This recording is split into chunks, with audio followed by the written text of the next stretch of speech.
것이 어떤 의미인가. 그래서 선의 여러 가지 용어들에 대한 정리를 했었고, 그래서 이제 우리가 이제 선이라는 용어와 또 이제 우리가 선정했을 때 이 정의 의미 이런 것들도 이제 좀 살펴봤었습니다. 그러면서 이제 이 선의 수행법과 관련해서 부처님의 수행법을 우리는 지관 수행법이라고 이렇게 정리를 했었습니다. 그죠? 부처님께서 어떠한 선정의 수행을 했느냐?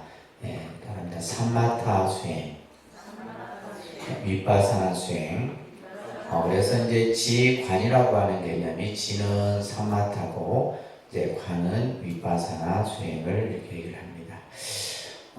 이러한 이제 수행법들이 이제 초기 이 선정 수행에서 이제 우리가 부처님께서 구차재정이라고 하는 개념들을 정리를 했었죠. 그죠? 58쪽에 보시게 되면 사선, 사무색적, 멸진정까지. 그래서 이 구차재정은 부처님께서 선정 수행을 통해서 깨달음의 단계까지 올라가는 내용이다라고 보시면 됩니다. 그리고 이제 그 간법 수행에 있어서 대표적인 수행법이 이제 오정신관 수행이다. 이것도 기억하시라고 했어요. 그죠? 오정신관. 그래서 부정관이라든지 뭐 인연관, 또 이제 백골관, 그다음에 수식관. 수식관의 형태가 이제 실제 우리가 명상이라든지 이 선정 수행에 있어서 가장 기본이 되는 하나의 이제 호흡을 의식에 집중해서, 그죠?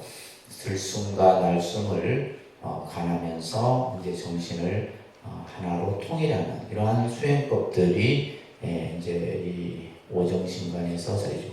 실제 우리가 간법 수행하면 사념초 수행을 얘기를 합니다. 사념초 수행. 그래서 이 사념초 수행과 관련해서는 여러분들 66페이지 보시게 되면 이 사념초 수행의 대표적인 내용들이 이제 그래서 신수신법이라고 하는, 그죠? 우리가 이제 육체, 또 감각, 마음, 객관, 대상 이런 것에 대해서 이제 실질적으로 이제 윗바사나 수행하면 이제 이 사념초 수행을 기본으로 해서 하게 됩니다. 자, 이런 것들이 이제 우리가 불교에서는 요가 수행으로부터 시작해서 부처님이 닦으셨던 여러 가지 선정 수행법들, 또 간법 수행, 삼마타 수행 이런 수행법들을 중심으로 해서 이것이 이제 쭉 이어지게 되죠. 그것이 이제 이러한 선법이 달마라고 하는 이 이제 선사에게까지 이어지게 되고, 이 달마의 선법이 이제 중국에 전해지게 돼서 중국 선종이 형성되게 됩니다. 이런 얘기들까지 쭉 우리가 공부를 했었습니다. 그죠? 그래서 이 달마에서는 당시 이제 해가, 승찬, 도신, 홍인, 육조, 해능에 이르기까지. 그래서 이제 우리가 이제 정말 선을 제대로 파악하려고 하면 달마에 대한 연구가 좀 필요하고, 그 다음에 이제 육조 해능에 대한 선사상이나, 그래서 이제 여러분들이 나중에 이제 육조 단경이라든지 금강경 이런 경전들이 이제 선과 관련된 경전들이다라고 말씀드릴 수가 있습니다. 그런 내용들을 이제 저희가 쭉 보았는데, 이러한 이제 그 중국의 선이 이제 육조 해능 이후로 꽃을 피우게 되는데, 이러한 선들을 우리가 이제 통칭해서 조사선이다 이렇게 한다고 했어요. 그죠? 다 기억나세요? 기억이 전혀 깜깜합니까? 이 조사선의 형태가 이제 나타나게 돼요. 그래서 실제 이제 인도에서의 선정 수행법이 중국에 와서는 완전히 다르게 나타나죠. 그 특징이 하나가 뭐냐면, 인도에서의 어떤 선정 수행법은 그냥 앉아서 어떤 대상에 대해서 관하거나 마음을 집중하거나 또 이런 어떤 거였다면, 중국에서의 조사선은 뭐예요? 일상생활이 곧 선이다. 그래서 우리가 이제 가고 오고 앉고 눕고 밥을 먹고 차를 마시고, 그죠? 또 우리가 울력을 하고 이런 모든 것들이 하나의 수행과 연관되어져서 나타난 것이 바로 이제 우리가 흔히 말하는 조사선이다. 다시 말해서 이 중국의 조사선은 중국의 풍토에 딱 적합하게 만들어졌다고 보시면 돼요. 그래서 이제 인도에서 선이 만들어졌지만은 중국에 와서는 중국선이 되는 거고, 오늘 우리가 이제 공부하는 한국선은 또 중국의 선의 영향을 받았지만은 우리나라에 와서는 뭐가 돼요? 한국선이 되는 거고, 또 일본에 가게 되면 일본선이 되는 거고, 이런 식으로 이제 각 나라마다 이러한 어떤 선법이나 선풍이 각기 달리 나타나는 겁니다. 특히 이러한 이제 조사선의 불교를 아주 이제 확립시켰던 인물이 바로 마조 스님, 그죠? 그 다음에 임재 스님, 이런 스님들에 의해서 이제 이 조사선, 그리고 이제 이것이 이제 송대 때에서 나타난 것이 바로 뭐예요? 이러한 중국의 선수행법의 대표적인 것이 바로 가나선수행이다. 이런 몇 가지 지금 개념들만 여러분들이 이해를 해주시면 됩니다. 아셨죠?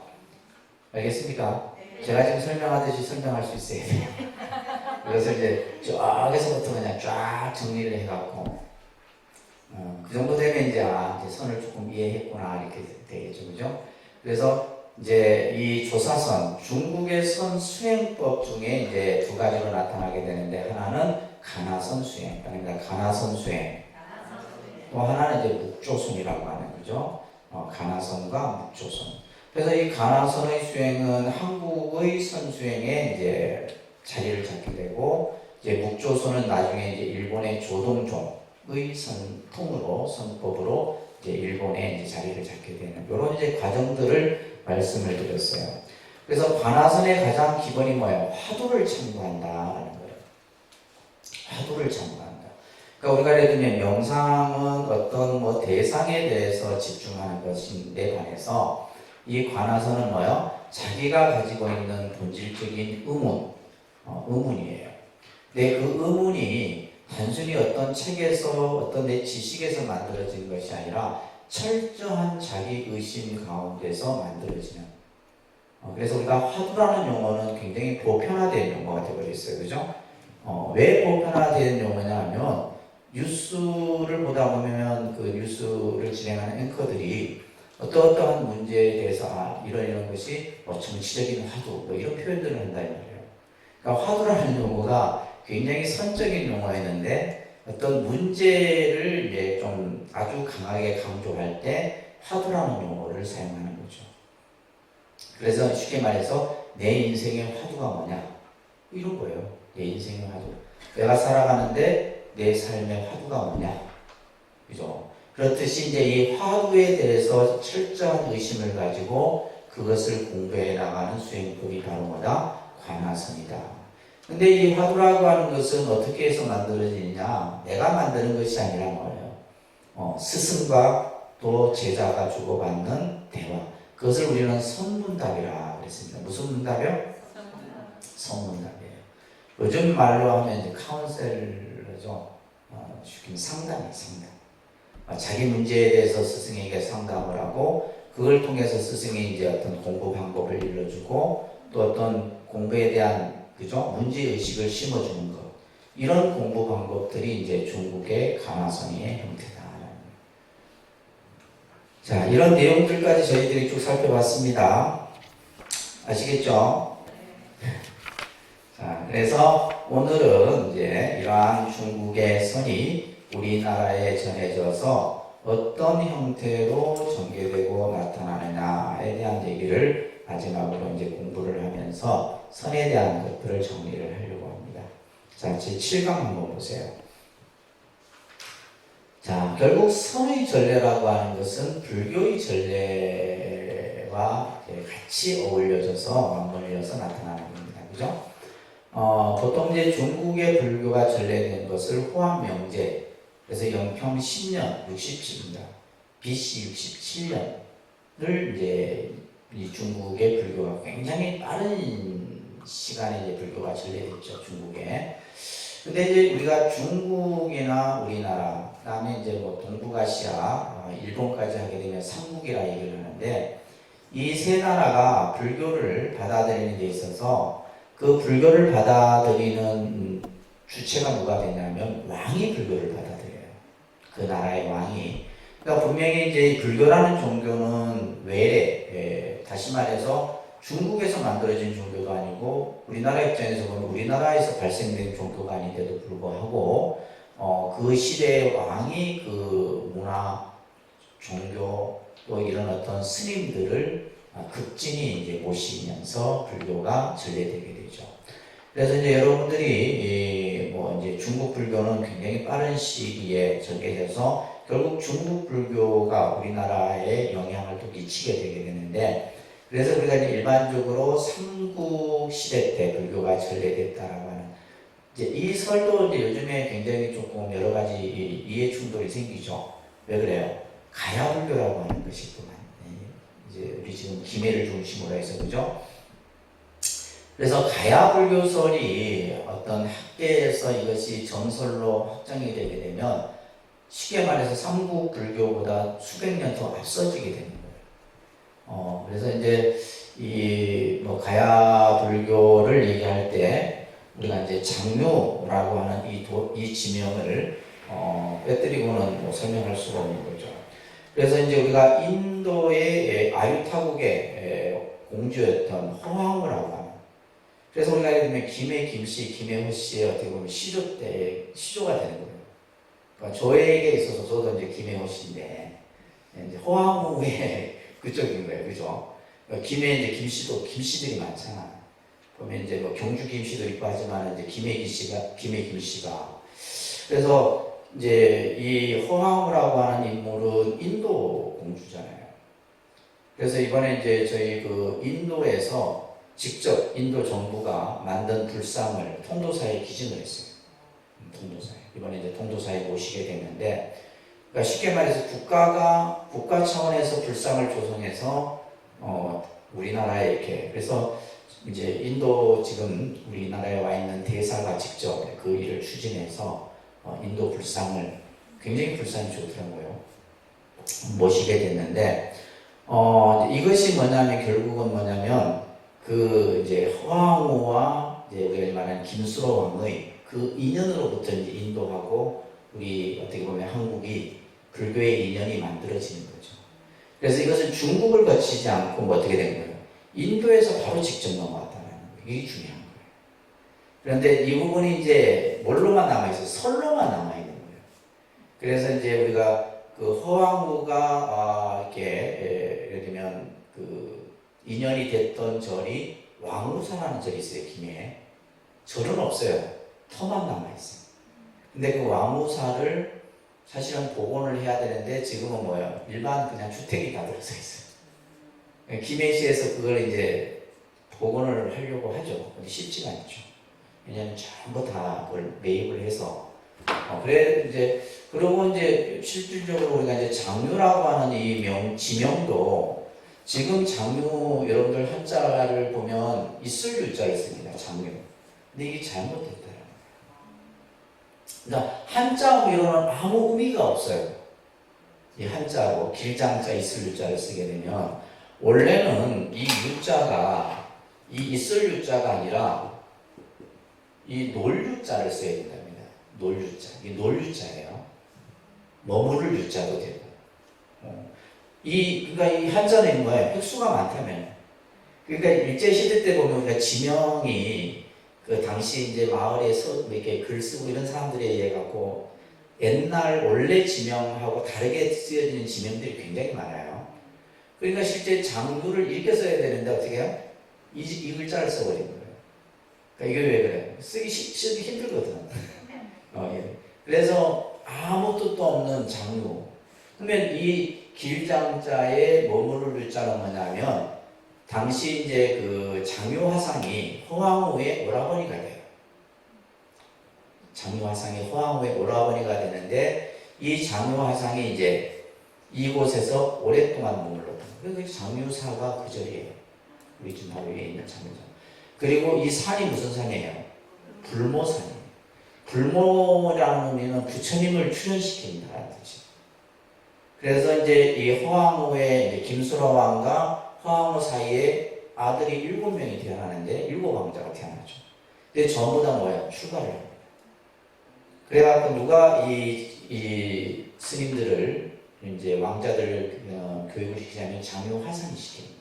그러니까 출가를 해서 나중에 이제 이 일곱 왕자가 저 하동에, 그죠? 칠구람이라고 하는, 그래서 칠구람이 그곳에서 깨달음을 이루게 됩니다.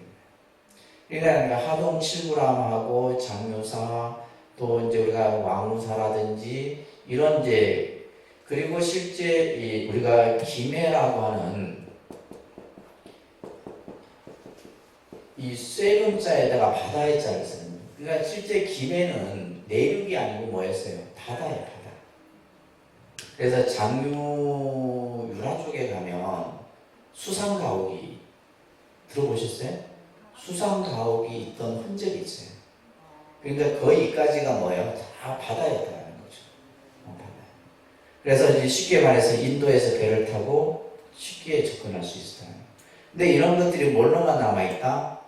설화로만 남아요. 이게 이제 한계인 거예요. 그래서 이제 이 김해 가야 불교설을 노무현 대통령 때부터 사실 이걸 추진해 왔단 말이에요. 그래서 지금 이제 문재인 정권에서는 이걸 굉장히 막 엄청나게 지금 예산을 투입해서 합니다.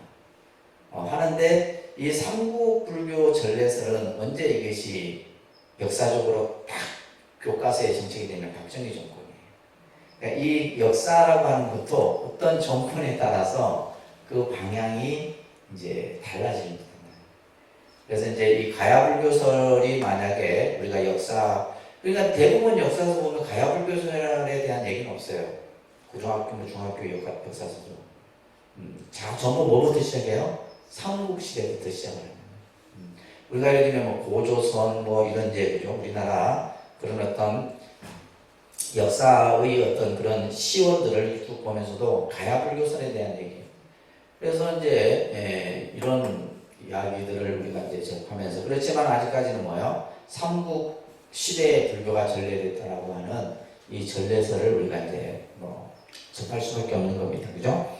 고구려 불교는 소수림왕 17대 임금이죠. 372년에 당시 진왕, 중국의 왕입니다. 불연이, 그죠? 승려 순도에게 불상과 불경을 보내는 거예요. 고구려로 보내서. 그러니까 누가 보낸 거예요? 왕이 직접 보내고 왕이 직접 하는 거예요.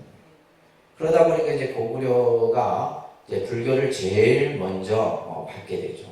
그리고 특히 소수림왕 374년에 승려 아도라고 하는 스님이 고구려에 왔었다라고 하는 이런 이제 기록들이 나오고 있죠, 그죠?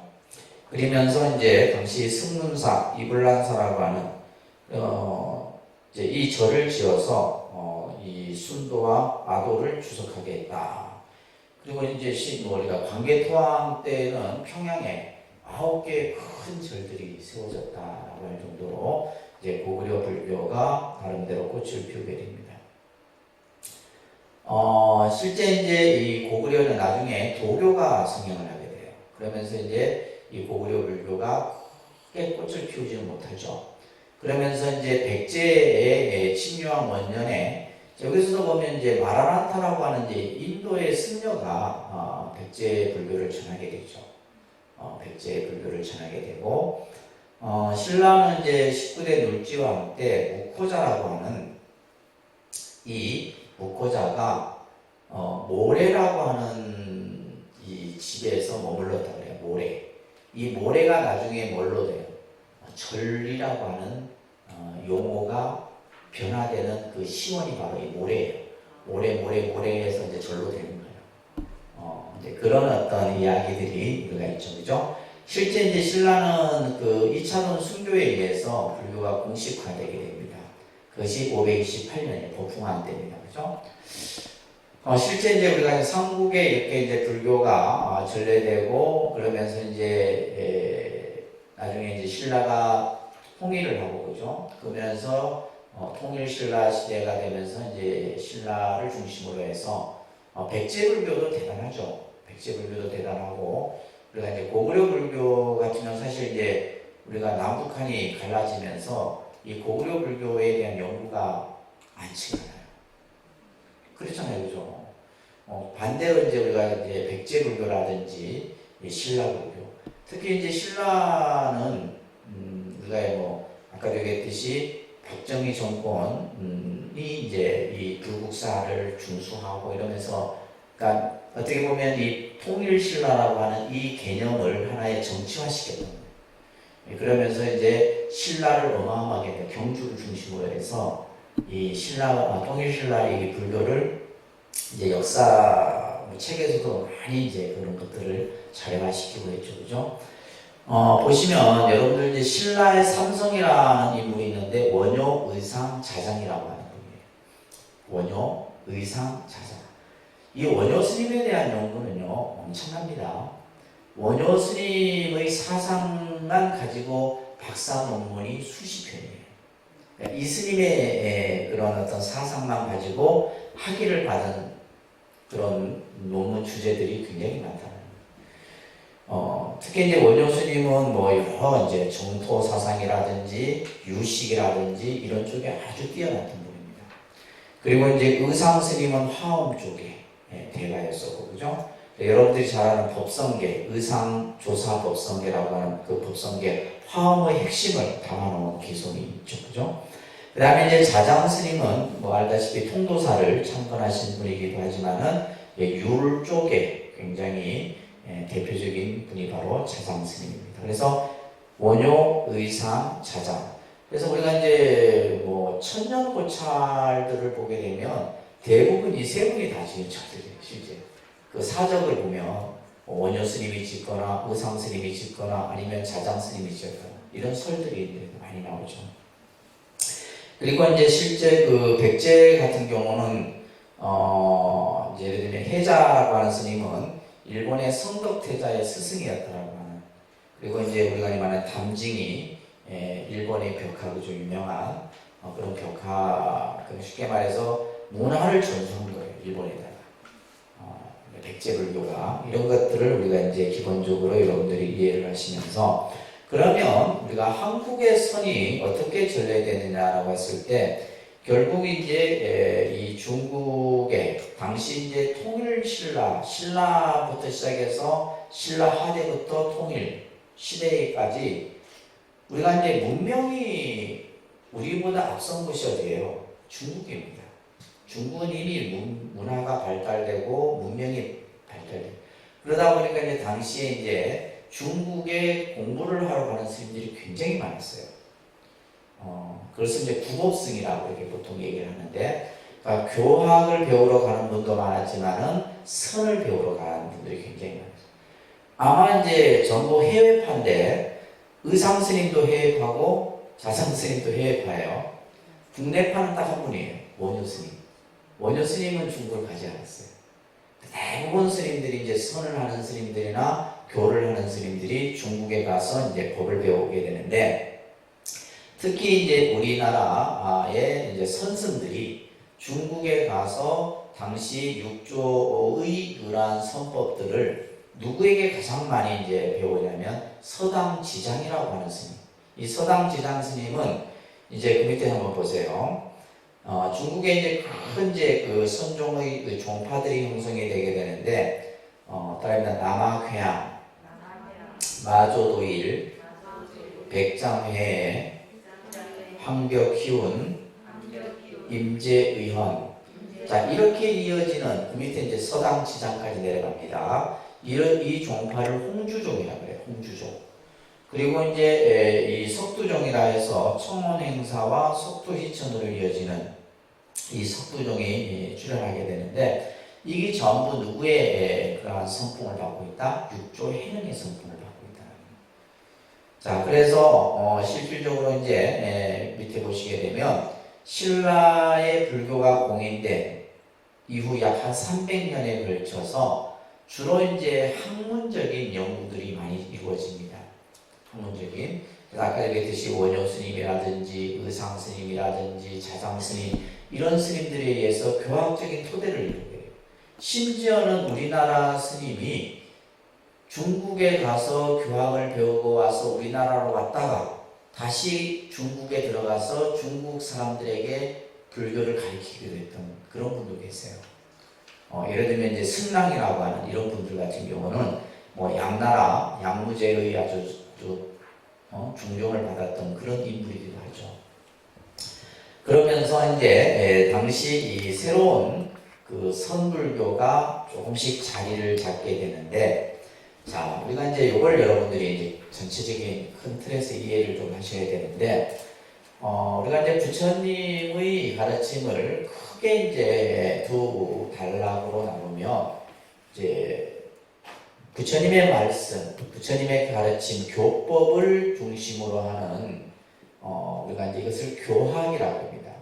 그죠? 교학. 화엄, 천태, 법화, 유식 이런 것들은 전부 교학이에요. 이제 이러한 교학을 중심으로 했던, 그래서 이러한 이제 교학을 중심으로 하는 사찰을 교종사찰이라고 합니다. 근데 교종이라고 이렇게 불려져요.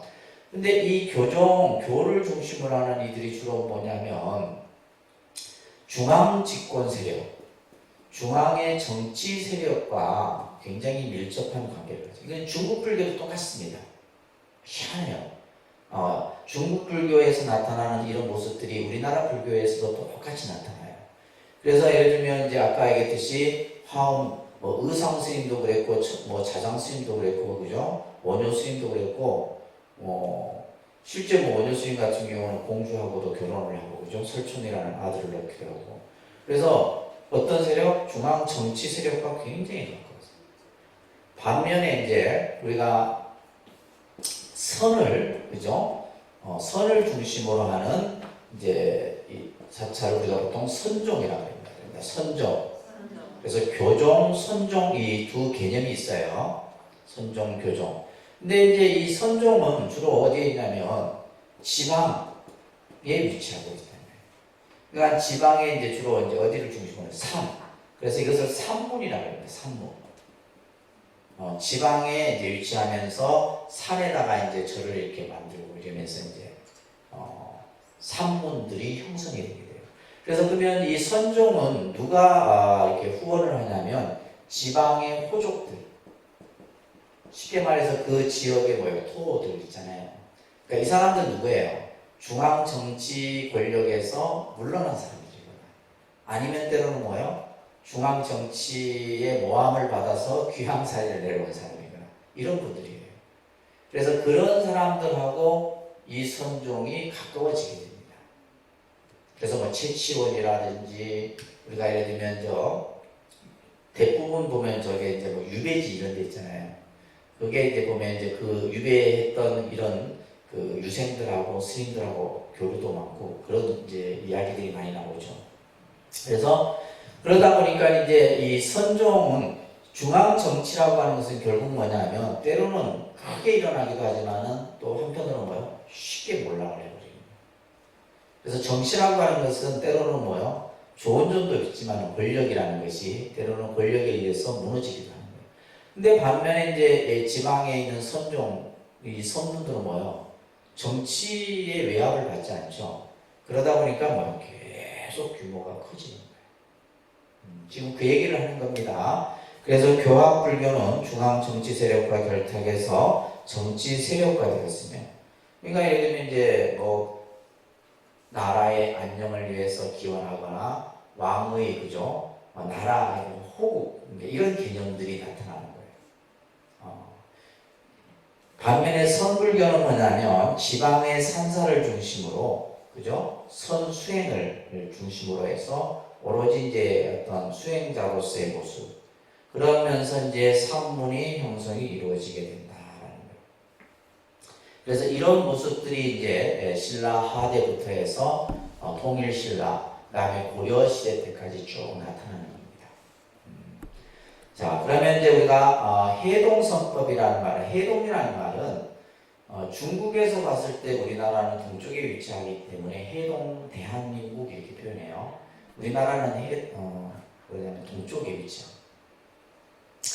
자, 그래서 이제 우리나라의 어떻게 보면 아주 최고의 명필가라죠. 채치원이 이 지은 그 봉황사, 아닙니다. 봉황사, 지증대사, 적조탁비. 이제 우리가 이 역사라고 하는 것은 역사적 사실을 발견해내는 게 중요한 거죠. 그래서 우리가 유적을 발굴한다거나 이런 것들이 중요한데, 가장 신빙성이 있는 사료 근거가 되는 것이 탑이에요. 탑입니다. 그래서 이제 우리가 예를 들면 통도사의 기록을 가장 정확하게 알 수 있는 것이 뭐예요? 통도사 사적기예요. 그게 보면 통도사가 어떻게 해서 만들어지고 누구에 의해서 뭐 전부 그 어떤 기록들이 이제 비에 전부 새겨져 있죠. 그래서 이 봉암사라고 하는 절 이름이죠, 그죠? 이 지정대사라고 하는 이 스님의 탑비에 보게 되면 이 신라의 선법이 전래된 두 가지의 이야기가 나타나요. 하나는 보리달마로부터 시작해서 해가 승천 도신으로 이어지는 능가종의 선법이 들어왔다, 이런 기록이 나오고, 또 하나는 이제 남종, 선종은 홍주종, 서당지장, 이 서당지장이 중요한 인물이에요. 이 서당지장의 선법을 이은 사람이다. 도의, 홍척, 해철, 이러한 이제 분들에 의해서 이제 우리가 한국의 선이 전래됐다라고 하는 그러한 내용들이 이 척조탑비에 쓰여져 있는 거예요. 특히 이제 지정대사의 탑에 보게 되면 신라의 최초로 선법을 전한 일은 범랑이다, 이런 기록이 또 나와요. 실제 이 범랑이라는 인물은 이제 남종 계통이 아니라 북종 계통의 이제 인물이에요. 이 신행이라고 하는 인물에게 이제 전하게 되는데, 이 신행이라는 인물은 신라 시대 때, 여러분들 115쪽에 보시게 되면 지리산 쪽에서 활동을 했었고, 또 지리산 단속사라고 하는 곳에서 이 신행비의 기록이 나오게 돼요. 그 기록에 보게 되면 신행은 사조 도신의 관계이면서 보족의 족속이다, 이런 이제 그 글귀들이 나오죠. 그러니까 이런 것들을 이제 우리가 말하는 역사학자나 또 이제 선을 공부하는 분들이 이런 문헌들을 찾아서 도대체 이 스님은 누구에게 법을 받았고 그 법을 또 누구에게 또 받고, 이런 기록들을 찾는 거예요. 그런 것들이 찾아지면 하나의 뭐가 돼요? 학계의 논문이 되게 되고 아주 또 이슈가 되기도 하고 그렇습니다. 그래서 이제 실제 신행은 희양산, 그래서 이제 아까 봉암사라고 하는 그 이제 봉암사가 있는 산이 희양산이에요.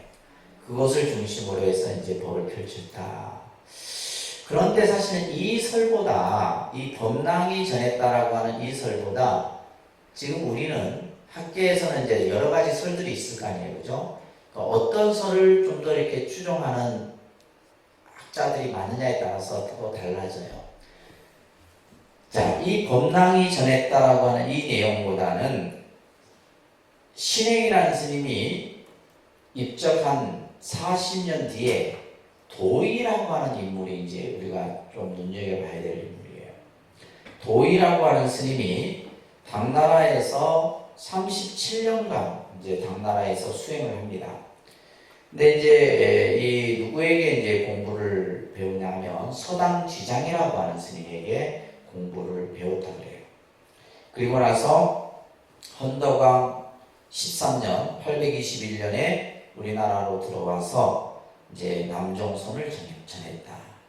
그래서 지금 이제 우리 이 조계종에서 조계종의 종조를 누구로 꼽느냐 하면 도의선사를 꼽습니다. 누구를 꼽는다고요?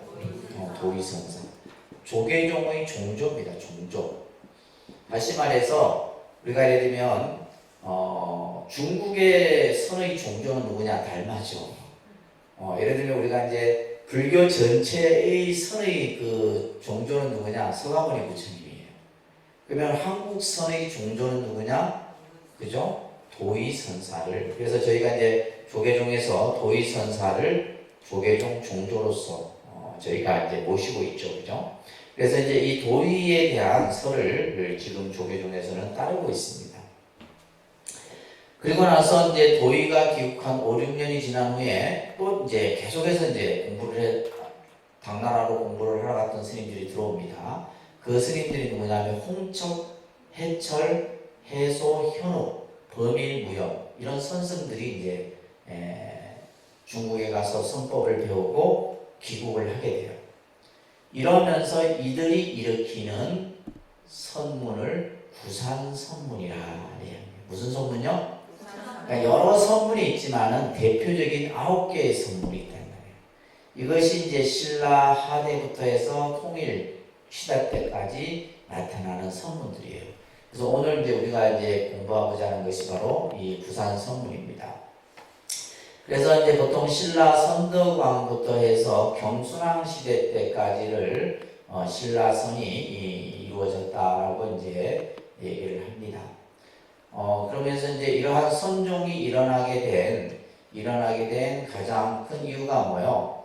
이제 교종에 대한 어떻게 보면 이제 늘 교종은 정치 권력하고 결탁을 하게 되고 그러다 보니까 때로는 막 일어나기도 했다가 또 없어지기도 하고 이제 이런 모습들이 나타나겠죠. 그래서 새로운 어떤 불교의 모습이 나타난 것이 바로 이 선불교라는 겁니다.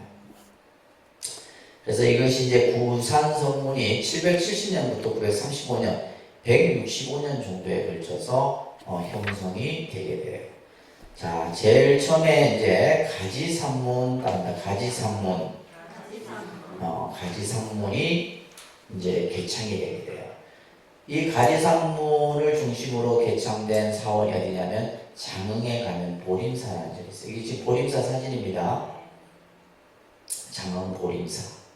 그래서 이제 이 가지산문에 누가 이 가지산문을 여냐면 바로 도의선사가 이 개창을 하게 됩니다. 신라 41대 헌덕왕 때 이제 육조 해능의 남종의 선법을 개창하게 된다. 실제 이 도의선사는 속성의 왕씨입니다. 왕씨고 출가한 후 중국에 들어가서 오대산에서 수계를 하고 그러면서 이제 당시에 육조의 남종손이 아주 크게 일어났다는 얘기를 듣고 보단사라는 곳을 이제 참배하게 되는데 이 보단사는 뭐냐면 육조 스님의 모셔진 곳이에요. 근데 이제 기록에 의하면 도의선사가 육조 스님 그 모셔진 앞에 딱 다다랐을 때 문이 저절로 탁 열렸고 또 이제 참배를 하고 나오자 문이 저절로 탁 닫혔다 이런 얘기가 전해진다. 특히 이제 도의는 서당지장이라고 하는 스님에게 가르침을 받았고 그죠? 백장 스님과도 많은 이제 어떤 선에 대한 이야기를 나눴다 이런 기록들이 전해집니다. 그리고 헌덕왕 10년에 귀국해서 설악산에 들어가서 선법을 펼치게 되는데 자, 이 도의선사의 선법을 무의이문이라는 말을 표현하고 있어요. 무의라고 하는 것은 흔적이 없는 거죠. 이문이라는 것은 그냥 맡기는 거예요. 물이 흐르면 흐르는 대로 구름이 흘러가면 흘러가는 대로 아무런 흔적과 자취가 없이 그 자연의 그 섭리에 맡기는 이러한 종지를 근본으로 합니다. 특히 이제 이 스님의 선법을 무념무수설을 강조합니다. 따라합니다. 무념무수. 이 무념설은 육조 해능의 특히 하택신의 스님이 아주 중요하게 얘기했던 선 개념입니다. 무념. 그 다음에 무수는 마조 스님이죠. 그죠? 결국 이 도의선사는 육조 해능의 그러한 이제 선풍을 계승하고 있다라고 이제 말씀드릴 수가 있습니다. 그래서 이제 육조 스님의 그 육조 단경에 보게 되면 자 보세요. 아주 중요한 이 본문들이에요. 선지식들이여 나의 법은 본래부터 돈점에서 아니다 무념을 세워 종지를 삼는다. 무상을 채로 삼고 무주를 근본으로 삼는다. 그러니까 이것을 삼무사상이라고 해요. 우리가 육조 해능의 사상을 크게 얘기하면 삼무사상이에요. 무념, 무주, 무상 이 개념인데 지금은 이제 우리가 육조 단계 공부하는 건 아니지만은 중요한 내용이니까 조금 한번 볼게요. 따라합니다. 무상이란 상에서 상을 여인다. 이 의미를 여러분들이 잘 이해를 하셔야 돼요. 우리가 무상하면 상이 없다. 그죠? 이렇게 사람들이 그냥 일반적으로 생각하는데 그런 의미가 아니에요. 상에서 상을 여인다라는 말은 상 자체를 부정하는 게 아니에요. 예를 들면 우리가 눈에 보여지는 형상 자체를 부정하는 것이 아니라 그 보여지는 상에 뭐 하지 않는다? 집착하지 않는다. 이게 무상의 개념이에요. 근데 우리는 보면 상을 보면 그 상을 통해서 뭘 일으키고 분별을 일으키고 좋고 싫음을 일으키고 그죠? 근데 이거는 뭐냐면 무상의 개념이에요. 상에서 상을 여긴다. 아주 기가 막힌 표현입니다. 이거. 그러면 무념이란 뭐냐면 염에서 염하지 않는다. 그러니까 생각이 없다 이게 아니에요. 생각을 하되 그 생각에 집착하지 않는다. 생각 자체를 부정하는 게 아닙니다. 우리가 생각이 없다라면 그건 의식이 없는 것인데 그죠? 아무런 어떤 감각, 지각이 없는 건데 그게 아니에요. 내가 보고 듣고 생각을 하되 그 생각에 뭐 하지 않는 거예요? 끄달리지 않는 거예요. 생각에 뭐 하지 않는다? 끄달리지 않는 거예요. 근데 우리는 뭐야? 생각에 끄달리거든. 생각을 일으키면 생각을 쫓아다녀. 이 생각 저 생각하고 그죠? 우리가 생각에 끄달리는 거예요. 근데 무념이라는 것은 염에서 염하지 않는다. 생각에 끄달리지 않는 거예요. 무주라고 하는 것은 사람의 본성이니 생각이 머무르지 않고 앞에 생각, 지금의 생각, 뒤의 생각은 늘 끊임없이 상속된다는 이어진다 이 말이에요. 우리가 이제 생각이라는 것이 앞에 생각, 전념, 금념, 후념 이 생각이 계속 이어지는 거예요. 생각은 끊어지는 게 아니에요. 근데 자 보세요. 내가 지금 이 물건을 보다가 다른 물건을 보면 이 물건에 대한 생각이 끊어진 것 같죠? 아니에요. 내 생각 속에서는 이 생각이 그대로 이어지고 있는 거예요. 그렇기 때문에 한 생각을 단절하면 생각이 딱 끊어지게. 그래서 생각을 일으키지 말라는 것은 생각을 끊으라 이 말이에요. 번뇌망상을 일으키지 말라는 거예요. 그러면 법신이 바로 색신을 떠난다. 따라합니다. 일체의 대상 위에서 물들지 않는 것을 무념이라 부른다. 그렇죠. 일체의 대상이라고 하는 것은 보고 듣고 느끼고 생각하는 경계를 일체의 대상이라고 해요. 이것에 대해서 물들지 않는다는 것은 끄달리지 않는 거예요. 봐도 무심히 보고 그죠? 들어도 무심히 듣고 이랬는데 그게 안 되잖아요. 우리는 보는 순간 뭐요? 좋고 싫은 것을 분별하죠. 소리를 듣는 순간 그죠? 요즘에 뭐 이게 참 중생이라 할 수 없는 거예요. 우리가 예를 들면 사람이 말하는 그 말에도 뭐요?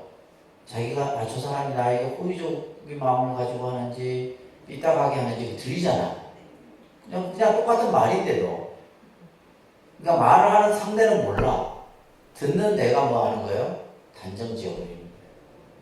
그렇잖아요. 내가 요즘에 그런 걸 많이 느낍니다. 그러니까 상대가 말을 그냥 하는데 내가 이미 벌써 뭐예요? 그 말에 대해서 또 얼굴 표정에 대해서 그렇잖아요. 저 사람이 그냥 나는 그냥 쳐다보는데 저 사람이 나를 째려보네 이렇게. 근데 예를 들면 상대에게 왜 그렇게 보냐? 나는 그냥 봤는데 이렇게 얘기했잖아요. 이게 뭐냐면 우리가 대상에 대해서 그 대상에 대해서 뭐요? 자기 생각을 일으키는 거예요. 그래서 그것을 우리는 뭐예요? 마음이 오염되었다 이렇게 표현하는 거예요. 마음이 오염돼. 봐도 그냥 보는 대로 들으면 듣는 대로 느끼면 느끼는 대로 이게 해야 되는데 이게 무의이문의 경지예요. 근데 우리는 그게 안 되고 자기 생각을 덧붙이고 자기 그죠? 시비를 거기에다가 붙이고 이러잖아요. 그래서 자신의 생각에 의해서 대상을 여의고 대상을 여의라는 말은 뭐예요? 그 대상, 그 어떤 경계에 대해서 집착하지 말고 이 말이에요. 법위에서 생각을 내지 않는 것을 바로 무념이라 얘기해요. 그래서 무념을 중지로 삼는 거예요. 무념. 그러니까 선이라고 하는 것은 바로 무념이에요. 그러면서 이제 밑에 보시게 되면 전등록에 나오는 거죠. 이거 우리가 이제 앞에서도 여러 번 봤습니다. 도라고 하는 것은 닦음을 쓰지 않는다. 이 말은 뭐예요? 우리가 도라고 하는 것은 닦아서 도를 이룬다 이렇게 생각을 하잖아요. 닦는 게 아니에요. 우리는 닦는다는 생각을 갖는 순간 이건 뭐예요? 내 마음이 오염된 거예요. 내가 예를 들면 연구를 한다, 기도를 한다, 함이 없이 해야 되잖아요. 함이 없이 하는 것이 바로 무의예요. 근데 우리는 내가 뭘 한다. 그게 바로 어떤 거다? 마음이 오염돼. 쉽게 얘기해서 금강경에서 치면 상을 내는 거죠. 상을 내는 거예요. 그래서 다만 오염되지 말아라. 도라고 하는 것은 닦아서 깨닫는 것이 아니라. 그러면서 어떤 것이 오염인가요? 어떤 것이 마음이 오염된 것이냐? 다시 말해서 마음이 있어. 그 마음이 취향을 조작해. 취향이라는 것은 어디로 향하는 거예요. 나가는 것을 뭐 하는 거야? 조작한다는 것은 임의로 이렇게 짓고 저렇게 짓고 한다는 말이에요. 이게 전부 다 오염이에요. 그러니 도를 깨닫고 싶으면 뭐다? 평상심이도다. 뭐가 도라고요? 평상심이도다. 이게 이제 선이에요. 이게 중국의 가나선의 가장 중요한 개념입니다. 그래서 평상심이라는 것은 뭐다? 떠난다. 조작이 없고 시비가 없으며 취사가 없고 단상이 없으며 범성이 없는 것을 말한다.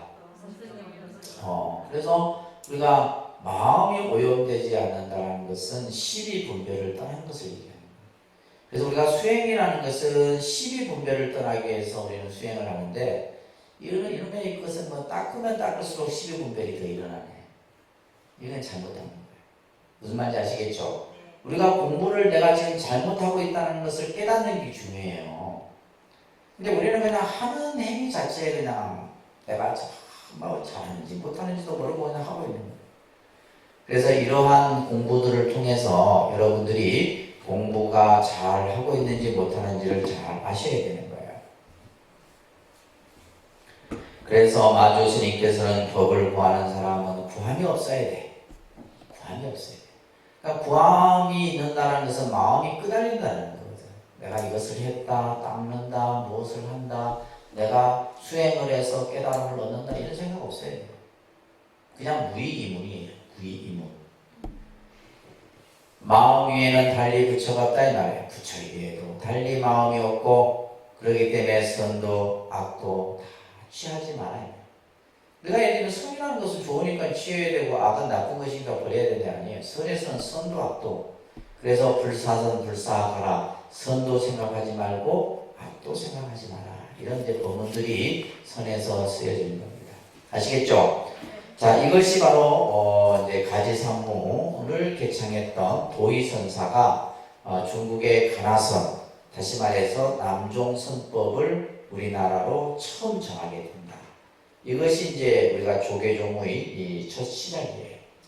그래서 이제 조계종의 종조를 도의국사라 하는데 이 조계라는 명칭을 여러분들이 이건 상식이니까 잘 이해를 하셔야 돼요. 우리가 이제 우리나라도 보면 이제 아까도 얘기했듯이 신라 시대 때는 교종과 선종의 이러한 모습들이 나타나게 되죠. 그래서 특히 이제 교종 같은 경우는 화엄종, 법상종, 열반종, 율종 이런 여러 종파들이 있습니다. 신라 때. 반면에 이제 선종이 이제 등장을 하게 되는데 우리가 이제 대한불교 조계종 하면 여러분들은 조계종 하면 뭐 생각나요? 조계종 하면 사람들이 그냥 스님들이 뭐 결혼 안 하고 이걸 가지고 조계종 무슨 그 개념이 아닙니다. 결혼을 하고 안 하고 이게 중요한 게 아니에요.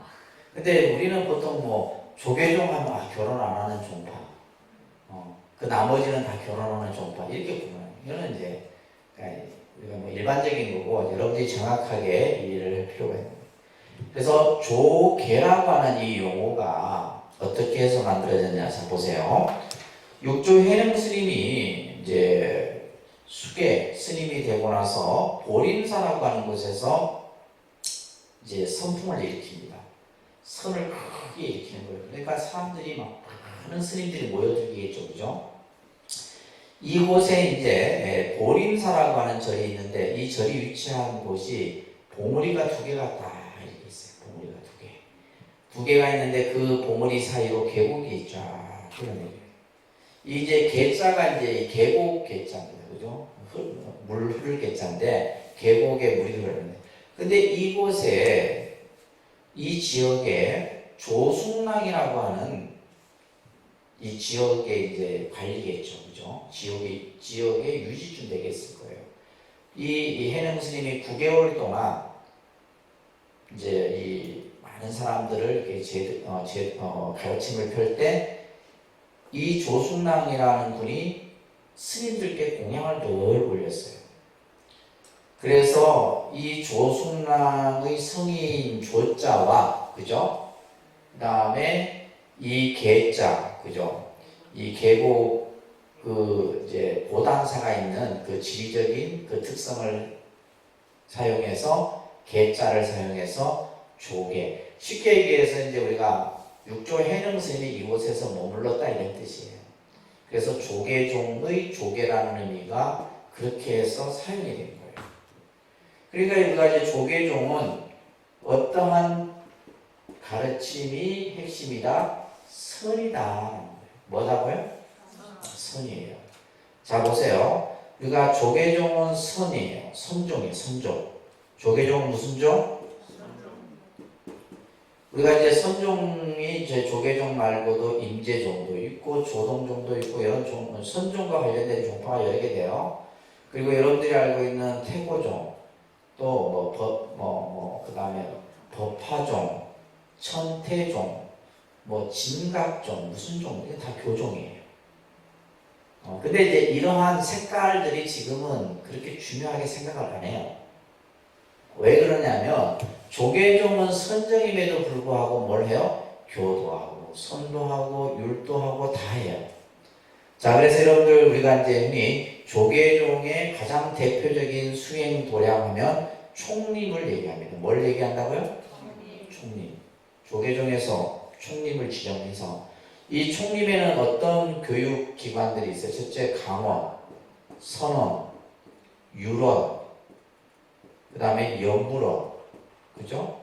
이 네 개의 수행 기관이 이제 있어야지만 총림이 되는 거예요. 강원은 뭐 하는데요? 부처님 경전을 연구하는 것이에요. 경전. 4년 동안 경전 연구를 하는 스님들이 배우는 거죠. 그 다음에 선원은 이제 말 그대로 참선하는 기관이에요. 그 다음에 율원, 부처님이 제정하신 율을 공부하는 곳이에요. 연불원은 말 그대로 연불 수행하는 이 네 개의, 그러니까 예를 들면 우리가 분명히 선종임에도 불구하고 다양한 수행의 방법들을 행하고 있는 거예요. 이게 어떻게 보면 한국 불교는 종파적 색채보다는, 그러니까 불교가 가지고 있는 여러 가지 다양성을 함께 추구하는 것이 한국 불교예요. 그러니까 실제 우리 독립선언도 조계종이지만은 제일 많이 하는 게 뭐예요? 연불이다. 우리는 예를 들면 보면 조계종이면 뭐가 중심이 돼야 돼요? 선이 중심이 돼요. 근데 선이 중심이 아니고 연불도 하고 경도 공부하고 주력도 하고 절도 하고 다 하잖아. 이게 한국 불교가 가지고 있는, 그러니까 종파적 색채보다는 좀 더 불교의 다양성을 이 안에서 이제 표현하는 것이 한국 불교가 가지고 있는. 그러니까 그런 면은 장점도 있지만 단점도 있어요. 너무 다양하기 때문에, 그죠? 다양하기 때문에 이게 통일성이 없어. 그런데 반면에 이제 우리가 일본은 종파적 색채가 강해요. 종파적 색채가 강합니다. 그러다 보니까 예를 들면 이제 일본에 예를 들면 조동종, 예를 들면 임제종 같은 경우는 선을 중심으로 해요. 이제 우리나라에도 그런 경우 있어요. 예를 들면 우리 저게 이제 나중에 설명드리겠지만은 희양산문의 봉암사 같은 경우는 이거는 이제 선종 사찰이에요. 선종 사찰, 대표적인 선 수행만 하는 사찰이잖아요. 이 사찰은 제일 없습니다. 동지불구 이런 거 안 해요. 이런 거 없어요. 제도 안 지내요. 오로지 뭐예요? 스님들이 100여 명 스님들이 모여서 선만 해요. 일반인들이 가서 불공 드리고 못 드립니다. 딱 1년에 한 번 문을 열어요. 언제? 초파일. 이번에 이제 아까 좀 전에 봉암서 주시님하고 전화했는데 초파일 이렇게 문을 열니까 이제 사람들이 굉장히 많이 보이죠. 그러니까 봉암사 같은 이것은 이 사찰은 이제 조계종의 그 선종 수행 도량이에요. 그래서 모든 스님들의 의식주를 이제 조계종에서 다 지원하는 거죠. 왜냐하면 신도들의 시주에 의해서 뭐 불공이나 이런 게 없으니까. 그래서 봉암사. 그리고 이제 예를 들면 또 대표적인 우리 이제 천주 스님이 계셨던 성남사 같은 경우는 비구니 선원이에요. 그러니까 그게는 뭘 해요? 예불 이런 거 안 합니다. 예불 이런 거 없어. 예불도 뭐야? 죽비 3번 끝나요. 죽비 3번 하면 예불 끝. 사시맞이해도 죽비 3번으로 예불 끝. 그러니까 천주 스님이 자기는 예불 한 번도 안 해봤다는 거예요. 지금 스님 생활하면서 독립선언에 와서 예불 제일 많이 하는 거예요, 지금. 실제로. 근데 예불 잘하는데, 예불 안 하는 스님 치고는 잘하는 분들. 무슨 말인지 아시겠죠? 그러니까 이런 이제 우리가 이제 봉암사라든지 성남사라든지 비구니 대표적인 이런 수행 도량 같은 경우는 이제 선만을 중심으로 해서 그래서 우리가 이제 이 조계종 같은 경우는 종지가 뭐냐 하면 불인문자, 교회별전, 직진심, 견성성들이에요. 이게 선의 종지와 똑같습니다. 조계종의 종지가 선의 종지하고 똑같아요. 그리고 조계종의 소위 경전이 무슨 경이에요? 금강경이에요. 금강경은 선경이에요. 그 성경이라는 것은 선의 그 이치가 그 속에 담겨 있다 이 말이에요. 그 다음에 육조단경이라든지 이런 경전들은 이제 조계종에서 아주 중요하게 다루는 경전이에요. 그래서 이제 여러분들이 내가 조계종 신도다라고 했을 때 내 머릿속에 뭐가 선의 이 수행과 이런 공부들이 중심이 돼야 돼요. 무슨 말인지 아시겠죠? 그래갖고 제가 독립선언을 만든 이유도 그거예요, 사실. 제가 제일 처음에 선을 이제 여러분들한테 공부를 좀 가르치려고 했는데 중요한 건 선이 뭔지를 모르는 거예요. 그러니까 선이라는 것은 선교가 같이 가야 됩니다. 예를 들면 뭐 선이 먼저 하고 그 다음에 교를 하고 교를 먼저 하고 선을 하고 이게 아니라 사실 선교가 같이 가야 되는데 선을 가르치려고 하니까 선을 하기 전에 우리가 뭐냐 부처님에 대해서 알아야 되고 부처님이 어떤 법을 설하는 걸 알아야 되잖아요. 그래서 내가 다시 이게 안 되겠다 해고 불교대학부터 다시 하는 거예요. 제일 처음에 제가 왔을 때는 선문화대학을 제일 먼저 했습니다. 그래서 가나선 기본 수행부터 이렇게 하다가 보통 그게 보면 뭐 연기도 얘기 나오죠, 공사상 얘기도 나오죠, 뭐 나오니까 이제 멘붕이 오는 거예요. 그래서 안 되겠다 이제 다시 이렇게 돌았는데 대표적으로 이제 선을 중심으로 하는 이제 사찰들이 여러 사찰이 있습니다. 공생선언이라든지 해가스님이 하시는 또 이제 서울의 그 선언 같은 경우도 이제 선을 중심으로 해서 이렇게 하는 것들이 있습니다. 자, 그래서 이 조계종의 이 명칭 개념을 여러분들이 잘 이해를 하시기 바랍니다. 아셨죠?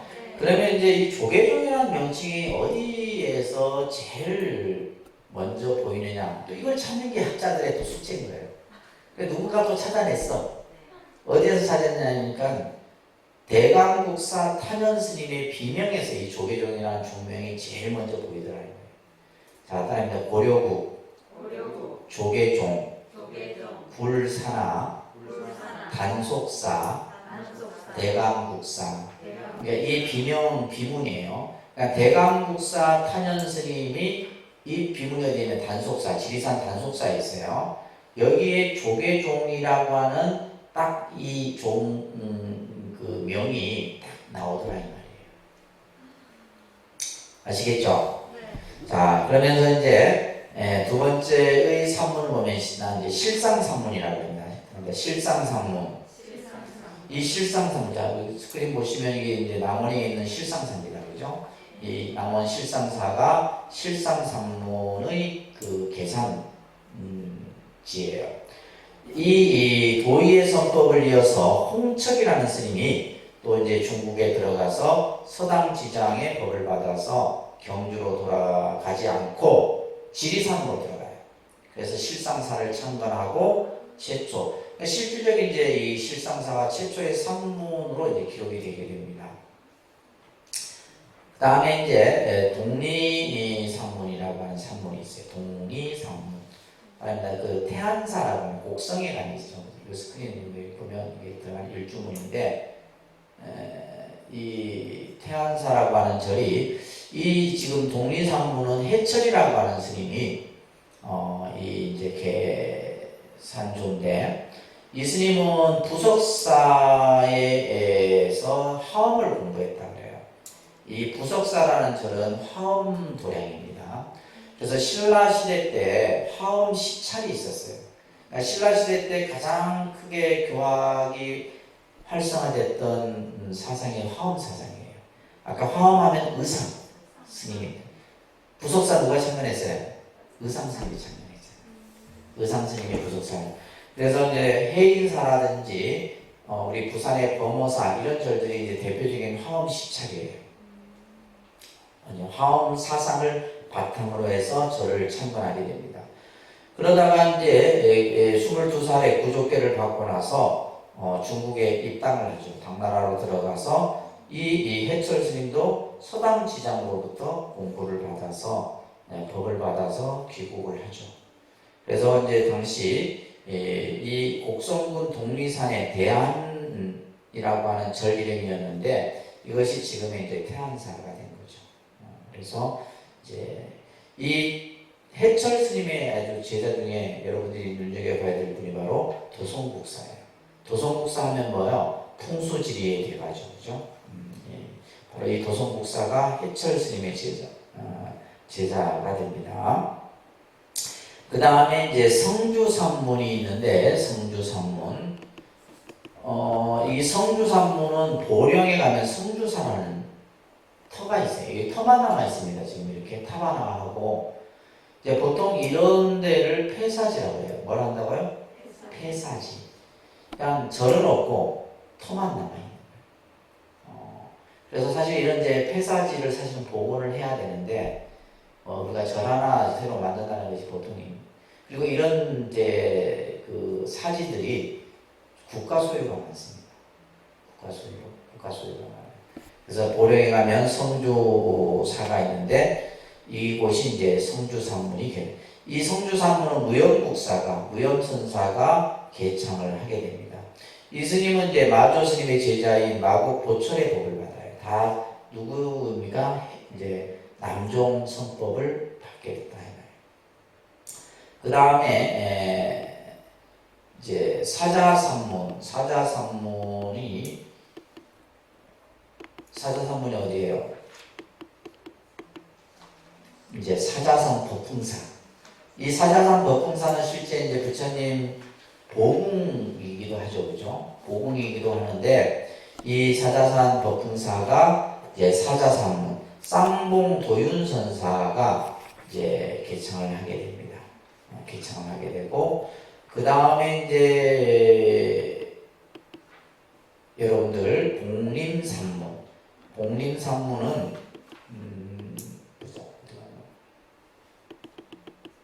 이 복림산문은 창원에 있어요.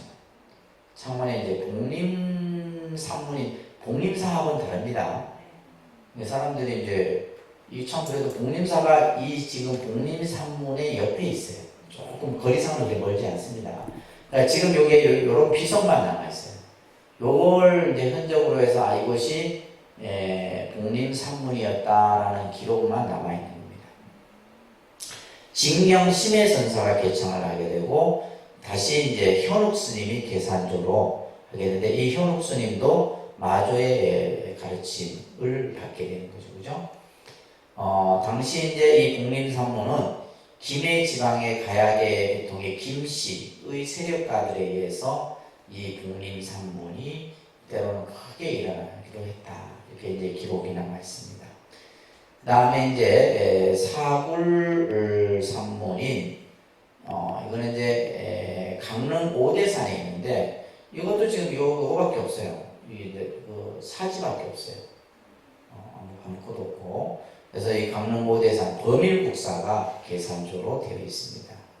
그 다음에 이제 아까 우리 봤던 희양산문, 그죠?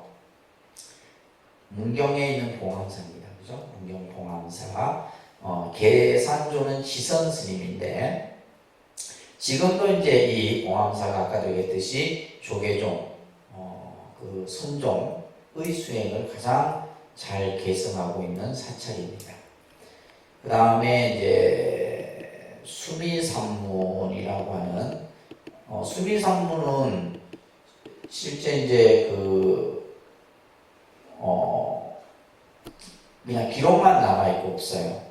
이영 스님이 이제 계산을 한 산문이 바로 수미산문입니다. 근데 이제 신라시대 때는 이러한 구산 서문 말고도 굉장히 많은 이제 지방의 산중을 중심으로 해서 산문이 나타나게 되는데, 신라 경문왕 861년이에요. 신라 경문왕 861년에 당시 이 철감국사라고 하는 스님이, 철감국사라는 스님이 독림선언을 열어요. 우리랑 똑같은 절 이름이에요. 제가 절 이름을 기가 차게 잘 지은 것 같아요.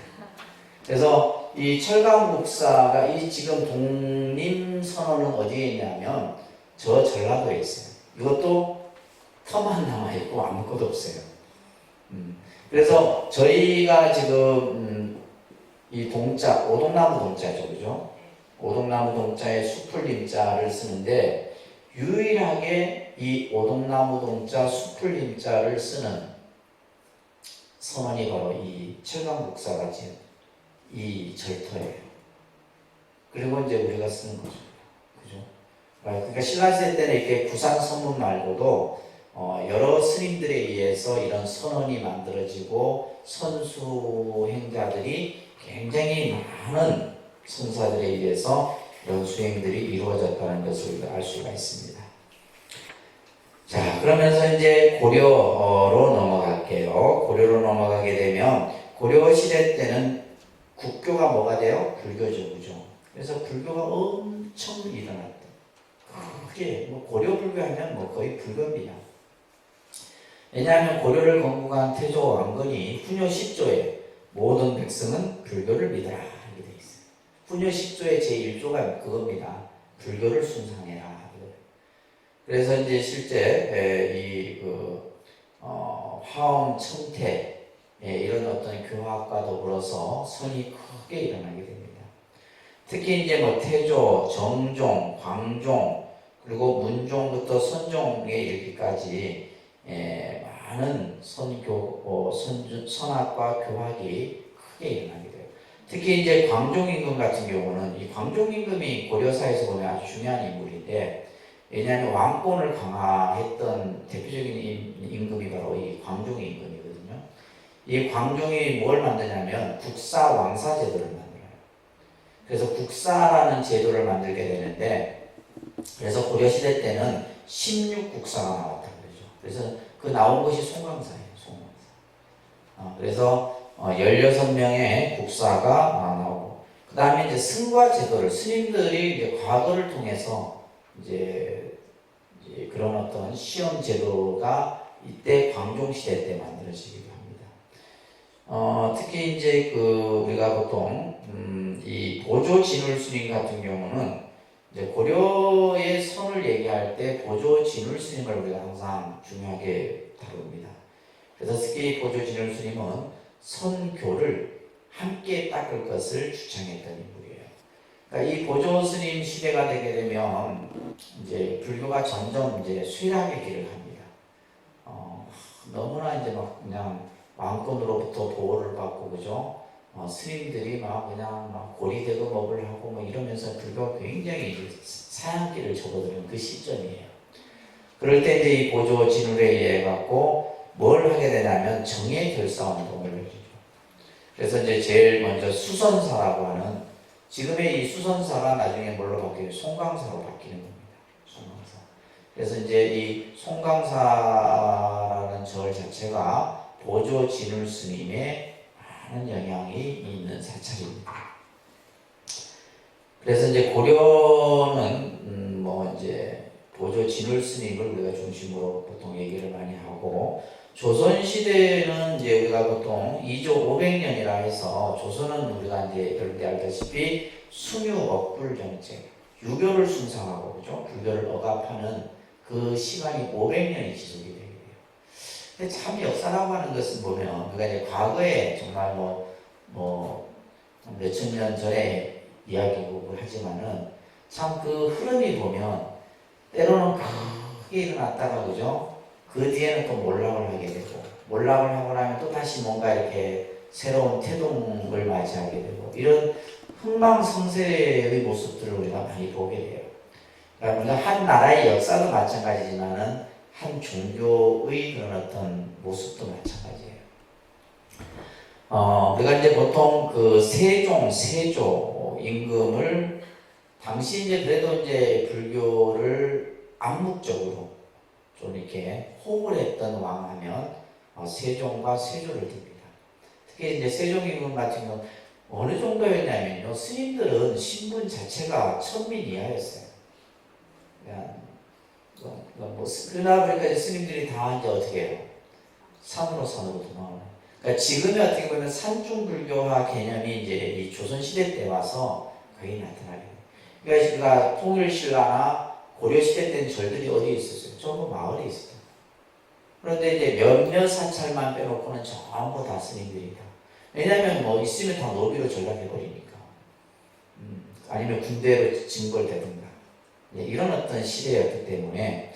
그렇지만은 이제 간혹 이제 이런 세종 임금이나 여러분들 이제 그 한글 창제 같은 경우 실제 이제 그 스님들의 역할이 중요하게 영화에서도 좀 다뤄지긴 했지만은 한글 창제를 하는데 당시 이제 스님들의 역할이죠. 또 세조 같은 경우는 이제 그 부처님이 경전을 간행하기도 하고, 또 지금의 원각사를 창건했던 인물이 바로 세조입니다. 서울에 가면 탑골공원이 있죠, 그죠? 탑골공원 안에 이제 그 지금 탑만 남아 있는데 이제 그러한 일들을 하게 됐죠. 그런 가운데 이제 이러한 어떤 암울한 시대에 우리가 벽송 지역이라든지 그다음에 서산 대사, 특히 이제 우리가 조선의 선승을 얘기할 때 서산을 얘기합니다. 아까 고려는 누구요? 보조 진울 서산 스님. 그 다음에 서산 스님 밑에 이제 사명대사, 평양 원기, 그 다음에 이제 조선 후기에는 백파공성, 이제 이런 스님들이 이제 한국의 선의 꺼져가는 불씨를 되살렸던 분들이다, 이렇게 보시면 돼요. 그리고 나서 이제 우리가 근대화되는 과정에서 망공 스님, 경허 스님, 그 다음에 그죠? 이런 스님들에 의해서 선이 이제 또 계속 맥을 이어가게 되고, 그러면서 효공 스님, 청담 스님, 성철 스님, 또 그 이후에 경봉 선사, 이런 스님들에 의해서 한국에서 쭉 계속해서 이어지는 거예요. 그래서 이러한 어떤 우리가 이제 이 한국의 선이 중국으로부터 전래돼서 우리가 삼국, 그 다음에 통일, 고려, 조선 이렇게 하면서 이러한 어떤 흐름만 여러분들이 이해를 하시면 됩니다. 아셨죠? 그래서 지금의 우리 한국 불교, 특히 이제 대표적인 종단이 조계종이잖아요. 이 조계종의 그 정신이나 또 그 조계종이 가지고 있는 가장 핵심의 개념은 바로 뭐다? 선이다. 근데 이 선이 보편화되지 못한 것이 지금 이제 사실은 좀 안타깝죠. 오히려 선보다 일반인들에게는 뭐가 관심이 많아요? 명상이. 그래서 이제 위파사나 수행이라든지 남방불교의 이런 수행법들이, 그것은 어떻게 보면 이제 조금 이제 스님들이 어떤 책임도 있지 않나 싶어요. 그래서 선을 예를 들면 스님들만의 전유물로 만들어버린 이런 부분도 있고, 그래서 예를 들면 참선이라는 것은 스님들만 해야지 일반인들은 참선을 해, 이런 식의. 근데 요즘에는 이제 그런 것들이 좀 많이 좀 개선이 돼서 일반 제가자들도 이제 참선 수행을 하고, 좀 이제 어렵게 느껴지기도 하지만은 하나하나 이제 배워나가는. 이제 그러다 보니까 이제 우리가 아까도 얘기 사찰 명칭에서도 이제 우리가 보통 사찰 명칭하면 사라는 말을 많이 붙이잖아요. 그죠? 절사자를 붙이는데 요즘은 이제 뭐예요? 선언이라는 거예요. 우리 독립선언, 안국선언, 능인선언, 뭐 우리 사제가는 바라밀선언. 이 선언이라는 말은 뭐냐면 지금의 사찰의 개념은 수행의 어떤 중심을 그 사찰의 역할과 기능을 이제 메인으로 하고 있다는 거예요. 그런 의미입니다. 아셨죠? 그래서 이제 우리가 선이라는 것을 너무 어렵게만 생각하지 말고 이제 이 공부를 통해서 여러분들이 조금씩 하나하나 배워가고. 근데 이 우리가 선을 알려고 하면 먼저 뭘 알아야 된다? 불교를 먼저 제대로 이해해야 된다. 왜냐면 그 안에 결국 선이라고 하는 개념 안에는 뭐냐면 불교의 부처님의 가르침이 그 안에 밑바탕을 깔고 있는 거예요. 깔고 있는 겁니다. 그래서 반야의 공사상도 알아야 되고 화엄사상도 이해해야 되고 그죠? 이런 여러 가지 얘기. 그래서 우리가 이제 역대 이런 선사들 보게 되면 육조 스님이나 뭐 달마 선사나 남학회양이나 이런 선사들 보면 법문들 보면 이분들이 엄청나게 교학을 하셨던 분들이에요. 부처님 경전을 두루두루 다 보고 그러면서 불교에 대한 이해를 갖춘 후에 뭐요? 수행의 힘까지 갖추다 보니까 깨달음을 얻을 수 있는 그런 동기들이 다 만들어지는 거예요. 이해되셨어요? 자, 그렇게 해서 저희가